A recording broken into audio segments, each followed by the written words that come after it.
the ley lines without the Lord of the Night, and I'm not sure she has enough power to do it on her own. The Lord of the Night is weak right now. She told us that herself, remember? I'll admit, restoring the ley lines is simpler than reconstructing them entirely, but it's still no easy feat. True. If the Lord of the Night could restore the ley lines by herself, all Moika would need to do is tell her we won! Not even that. The Lord of the Night knows the ley lines better than anyone. I'm sure she knew of your victory before us all. Point being, this matter is far more complicated than the Archon made it out to be. We need to get to the bottom of this. Mawika has accepted her death, remember? For her to let someone else dictate her end, there can only be one possibility. She must think the outcome of her death is worth it.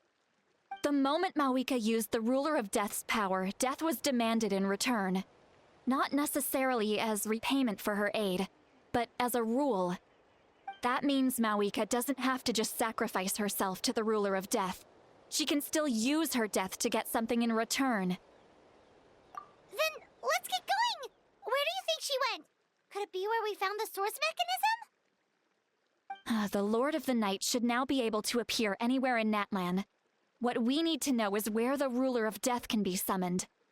According to the Lord of the Night, the Ruler of Death is one of the Shining Shades, an extremely elusive figure. Even woven scrolls dating back thousands of years have nearly no mentions of her.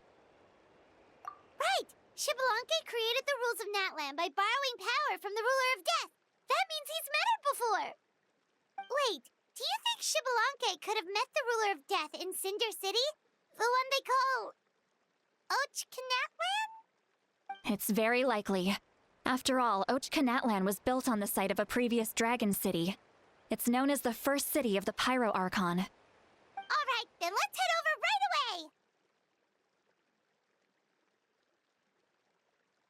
away! It's not easy to get there, so follow me. I'll take you.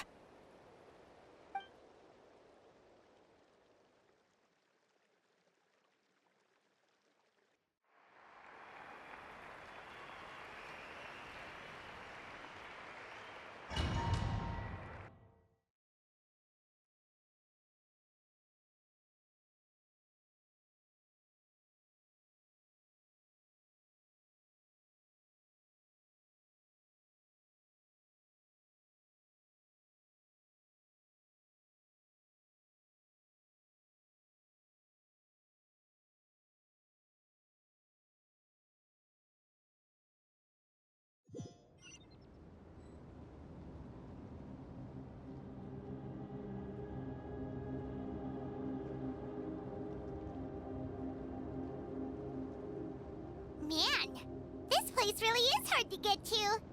And, Paimon wasn't the only one who saw that weird thing up there, right? All those eyes inside of it? Talk about creepy. I believe that's how the Ruler of Death keeps an eye on Tevat. Quick, this way! We're almost there!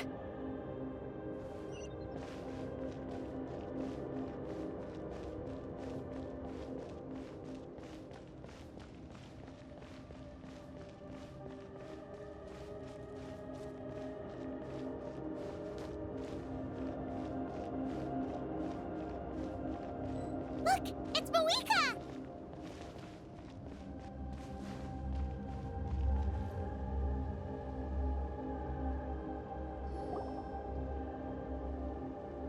I have grown weary of the endless wait. The fate of this land is of no interest to me anymore. However, you humans managed to meet the expectations of the Heavenly Principles. For that result, you deserve praise. Mawika, as the price for using my power, I shall now bear witness to your death. And with you, the war that your nation has waged for more than 1,000 years shall meet its end.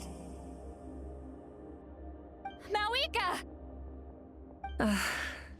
You got here sooner than I expected. What are you doing?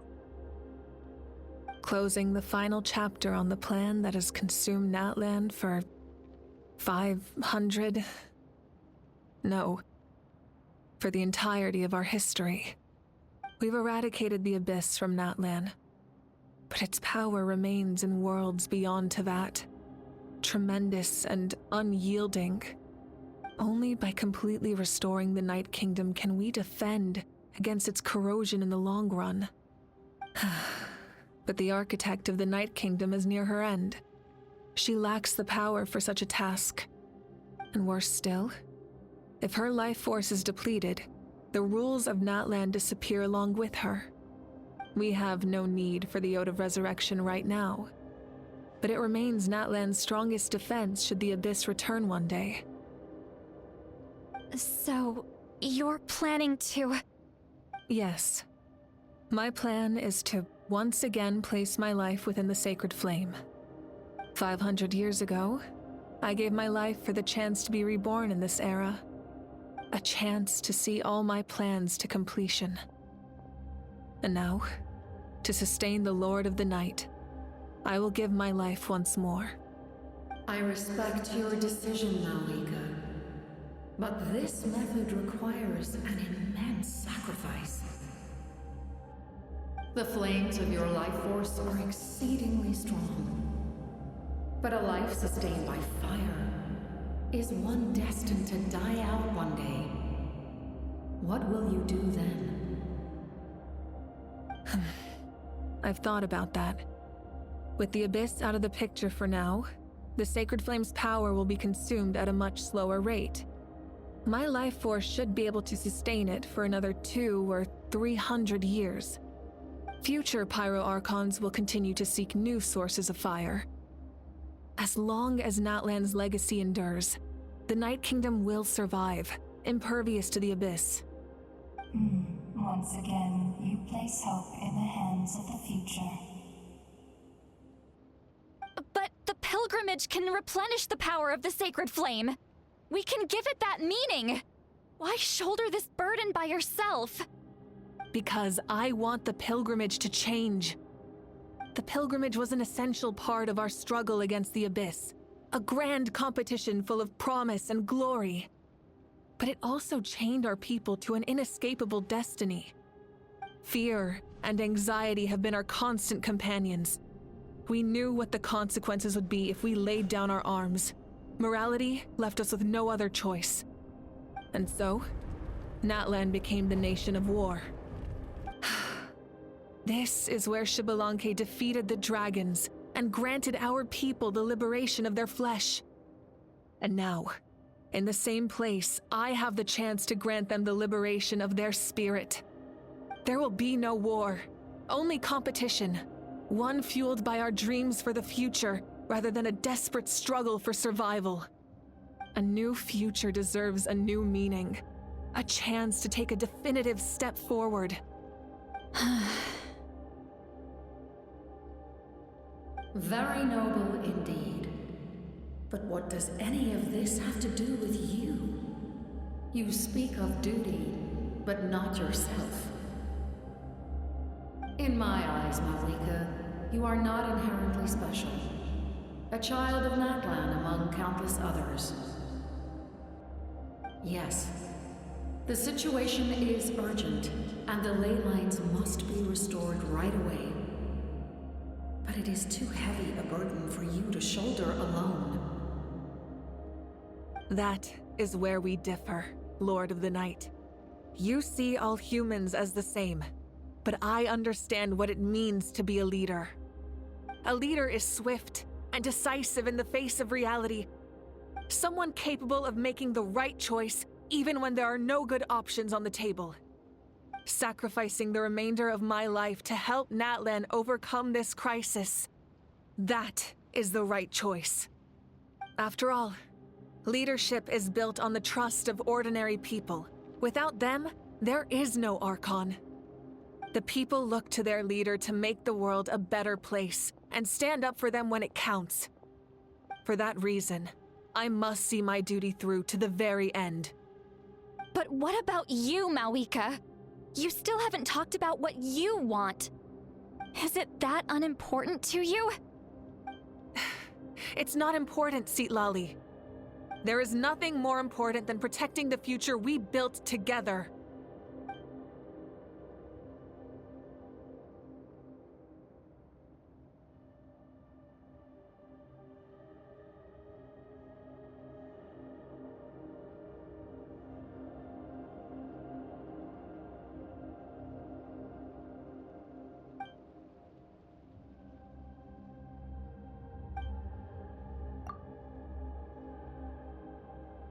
I shall accept Malika's sacrifice for the Lord of the Night as her death, and I will bear witness to the very end. Thus concludes the deal I made with Xbalanque several thousand years ago. Lord of the Night, you may now begin.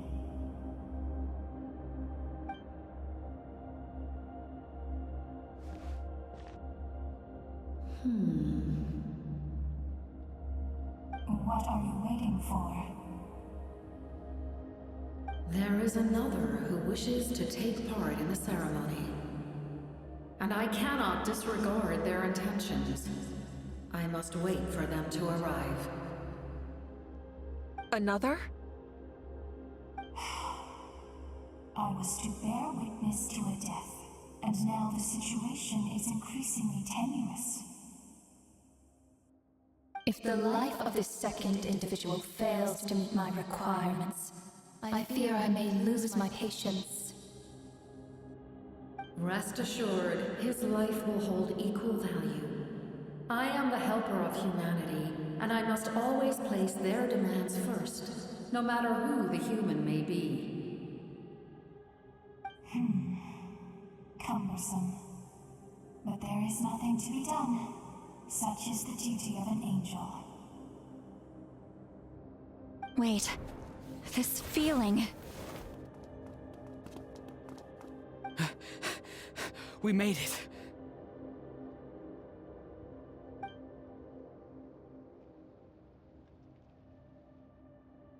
Thank you for showing me the way. The captain? The other individual you mentioned. It was him? Indeed. Like you, he carries many lofty ideals. Malika, I understand how you feel. And if I were an ordinary mortal, I would have no reason to stop you. But like you, I've been waiting for this day for too long, and I can offer a better solution. You created this new future, and you deserve to guide its direction. Your life should not end here. But death is the end I have been trying to reach all along. I have come this far to use my death to open the gates of the ley lines to my people. Your people? That's right. They have been with me for the past 500 years. But how? Carrying that many souls within you? There's no way you could keep your consciousness intact. Besides, you weren't affected by the source mechanism like I was. Do you still remember the voice that you heard? It came from my heart. With the help of technology from Conria, my heart was modified to convert memories and souls from the ley lines into knowledge. As a result, I became extremely sensitive to souls, and developed the ability to sense their presence, much like yourself. After encountering countless lost souls during the disaster 500 years ago, I forsook the capacity for knowledge granted by the modification, and used my heart as a vessel instead. The lives of my comrades, as well as many Natlanese, have been stored here ever since. And you want to send them home? Yes. The ley lines will not accept them. But by merging my existence with the Lord of the Night, I can become master of the ley lines and change the rules entirely. He expressed this to me, and I agreed. The captain envisions a kinder and fairer set of rules for humanity. In addition, he aims to challenge the authority of the ruler of death In a word, his goal is revenge. Revenge? After all, it's because of her that I bear the curse of immortality, the curse of absolute life. I now understand that which you seek. Then, bear witness to my resolve and hatred. The people of Conria committed grave sins. And for that, we were cursed to suffer endless physical torment. Cursed to witness the demise of everything we held dear. But most of us were innocent. Most of us knew nothing of the Five Sinners' exploitation of abyssal power. Myself included. If I sacrifice my life for the Lord of the Night, you get the death you desire. But at the same time, the curse of immortality would negate the very death you seek. Left unresolved, that paradox could uproot the natural order of this world. Even you, great ruler of death, lack the capacity to bear the consequences of that outcome. Your curse is now the tool with which I will overturn the oppression of the gods. This is my challenge to you. Forsake one of your rules. The choice is yours. Your new heart has limitless potential, and you have wielded it with bravery and honor. I grant you the title of Sentinel Knight. Like the four pillars of strength, you will continue to safeguard the glory of Conria. The glory of Conria. Our land, our dignity, and every comrade who fights alongside us. The Night Kingdom is almost destroyed. Our fallen soldiers, your comrades, they have nowhere to go. Huh? What are you doing? Are you taking all their souls with you? You're just an ordinary person. You can't bear that kind of burden. No hero should have to wander alone.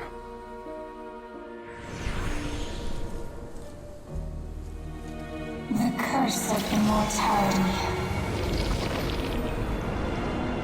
Using immortality to fight death. Using my rules against me. Make your choice. Reject your rules. Or allow me to trigger the paradox. The curse of immortality must stand. Use it to fulfill your final wish.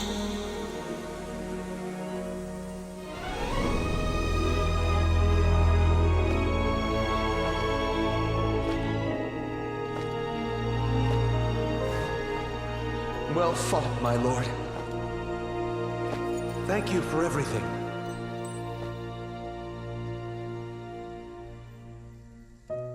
This time, let's go together.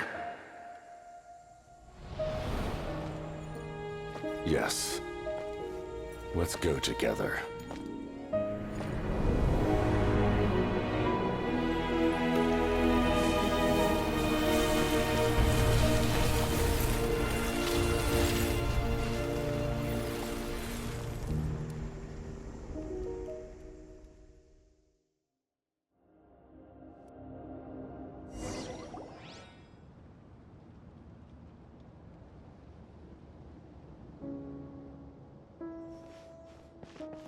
The captain, he... The curse of immortality still exists. Does that mean the captain will never move from this place? Lord of the Night, is the captain still with us? There is no need to pursue traces of him. For those cursed with immortality, release from the mortal coil is the greatest form of peace. Even so, please pass on my gratitude. His long journey has finally come to a close. I suppose this is a happy ending for him. I cannot imagine how much pain he endured over the past 500 years. Or how much strength it took to never stray from his goal. There's something I've been trying to figure out. I don't think I ever saw him sleep. I tried to ask him about it on the way here, but he didn't answer. Just like always, he never talks about himself. It's probably due to the voices. When souls merge in a single being, their voices echo endlessly through the mind. Souls that retain memories of their death often scream and wail in despair. Considering the number of souls inside him, that effect would be even greater. So, over the past 500 years, he didn't sleep? At all?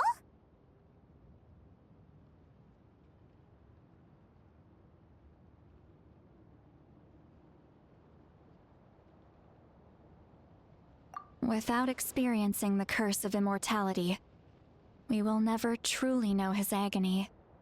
But I can see why his hatred for the ruler of death was so strong. In the end, he used that immortality to his advantage, and granted the Lord of the Night eternal life by fusing his existence with hers. Well fought, Captain. You may wonder why the Night Kingdom, a land of souls, was unable to accept the souls adrift on the surface. The reason lies in the Heavenly Principle's modifications to the ley lines. The original purpose was to help counter the Abyss, and so their stability was paramount. But at one point in time, Natlan's ley lines were decimated. Even after reconstruction, the rules needed for the Ode of Resurrection made it impossible to reconnect the ley lines to other nations. That unique quality is precisely what drew the captain to Natlan. Did he try the same thing in other nations? Yes, but all those attempts ended in failure. He fought to save Natlan not only to defeat the Abyss, but because this is the only land where the souls within him could find salvation. We met not long ago to talk about that very possibility, and I confirmed the feasibility of his plan. I, too, recognize the need to change the rules of the ley lines. Not only for the souls that wander this land, but for the outlanders that may perish here in the future. In the eyes of the Heavenly Principles, that kind of change is extremely risky, if not impermissible. But, as an angel, I have a duty to serve humanity. Such is my mandate. Thank you for everything. See, Lolly, when I gave you the Pilgrim's Chronicle, I said something rather pessimistic to you. Do you remember? How many years of life are enough? 10? 100? I thought it made no difference. But now, I have the chance to live forever. I am immensely grateful to humanity for this gift, and I am deeply sorry I thought so little of it in the past. You don't need to thank us. You bear a heavy responsibility. Heavy? No. That responsibility is the purpose of my existence. Farewell, humans. Creators of miracles. A new era awaits you. Looks like she returned to the Night Kingdom. So, this was the captain's goal all along.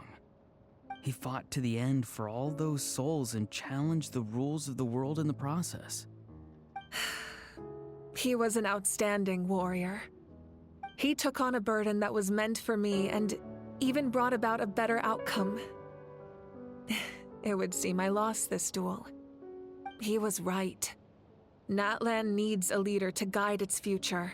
If not a successor, then that responsibility will continue to be mine to bear.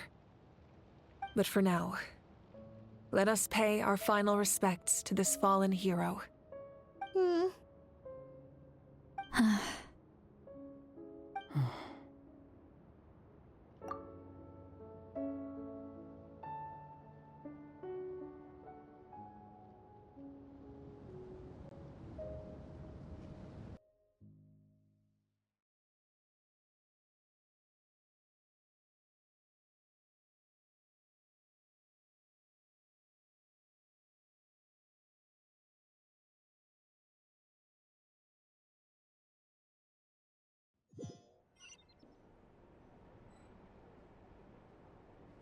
To my sister, Hine.